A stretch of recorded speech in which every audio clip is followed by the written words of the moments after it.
L'ESS Saint-Interlac a tenu son assemblée générale ordinaire ce dimanche 28 juillet 2024 dans la boîte Chérika, située le long du boulevard Lumumba, comme prévu par le calendrier de l'entité, en présence du président de l'EFCAL, Ali Kamangou, et de son secrétaire, Rajabou Majaliwa, du président de l'entente rurale des Moba, du secrétaire des services urbains des sports, mais également de la presse sportive et de la partie. 9 joueurs présents dans la salle étaient présents, aussi comme membres du comité. Texenkoulou et Bouki Ngoy, respectivement président et premier vice-président, et les autres membres du comité du CS Interlac.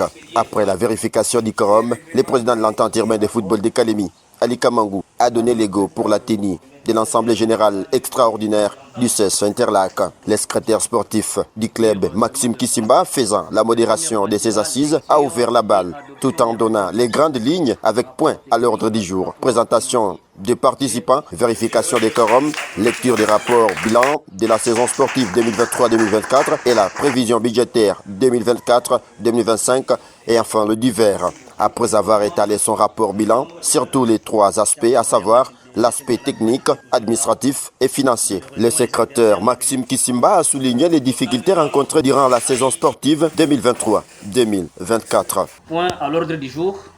Au menu de notre assemblée figurent seulement 2 points. Le premier point sera lecture et adoption des rapports administratifs, rapports techniques, rapports financiers. B, ça sera le divers.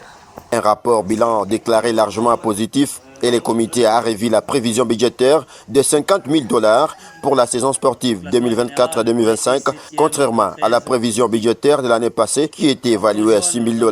C'est les rapports financiers. L'équipe du CS Interlac avait voté au début de la saison 2023-2024 un budget de $6 000 américains.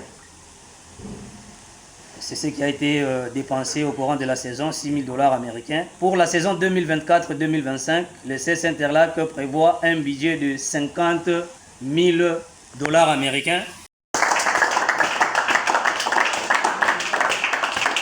Le budget de $50 000 pour cette saison a comme ambition pour le CS Interlac de jouer les championnats locaux et provinciaux. De leur côté, les présidents de l'entente urbaine de football de Kalemi, du secrétaire et de certains membres des clubs amis de l'entité subdélégataire de la FECOFA ont prodigué des sages conseils aux membres du comité pour leur sens élevé et managérial, selon les rapports bilan donnés par son secrétaire sportif et un mot d'encouragement à l'ensemble de l'équipe du CS Interlac. Une satisfaction totale pour les capitaines de l'équipe, Maître Bernard, qui à son tour a remercié ses dirigeants et a fini par lancer une recommandation à l'EFCAL, celle de faire jouer les championnats en aller et retour pour l'exercice 2024-2025. Nous avons constaté les saisons sportives organisées par l'entente urbaine de football du Tanganyika n'est pas du tout régulière.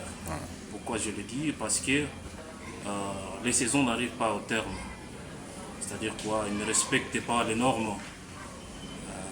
Parce que quand on organise une saison, la saison doit être régulière. C'est-à-dire qu'il fallait que les clubs jouent la phase aller et la phase retour. C'est sous une ambiance qui s'est clôturée cette assemblée générale extraordinaire du CS Interlac qui se fixe déjà les ambitions de gagner l'entente urbaine de football et de Kalemi.